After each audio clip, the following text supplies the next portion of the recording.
Est-ce que vous connaissez l'histoire du coq de Barcelos?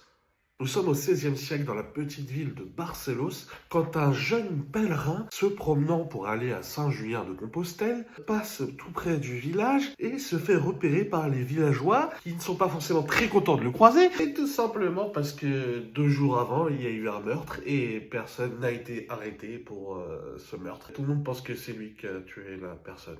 Ah bah disons qu'il n'a pas forcément choisi la bonne période pour faire son pèlerinage quoi. Vu que la foule désirait fortement d'avoir un coupable, ils se sont dit, bah tiens, on va le prendre, on va le juger et on va le condamner à la pendaison tout de suite maintenant sans vraiment faire d'enquête et de procès. Apeuré, effaré et tout ce qui est en et, le petit bonhomme, il essaye de supplier et de convaincre tout le monde de son innocence, mais malheureusement ça marche pas. Après avoir prié les anges, il décide de demander à ce qu'on le mette devant le juge, qui à ce moment-là est en plein banquet parce que il fête l'espèce de capture du coupable. Après plusieurs supplications, en fait le juge il s'en carre le cocotier quoi. Le jeune pèlerin ayant réussi à légèrement se libérer des bras des deux gardiens qui l'emmenaient à la potence, il criera au juge que le poulet rôti qui est allongé devant lui se lèvera et se mettra à danser et à chanter une fois que ce dernier sera pendu.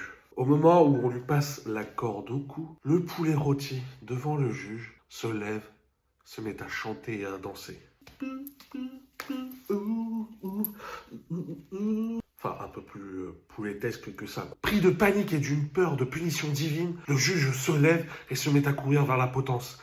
Par chance, le pèlerin est encore vivant car le nœud de la corde est tellement gros qu'il empêche la strangulation de ce dernier. Une fois libéré et ayant reçu des excuses du village, le petit pèlerin partira et c'est après cette folle légende que ce coq deviendra le symbole du Portugal. Bref, si cette histoire vous a plu, n'hésitez pas à vous abonner, partager et commenter la vidéo. C'est très important pour me soutenir et faire grandir la communauté pour qu'on puisse continuer à découvrir des choses ensemble. Moi, je vous dis à très vite pour une prochaine vidéo. C'était Ludo.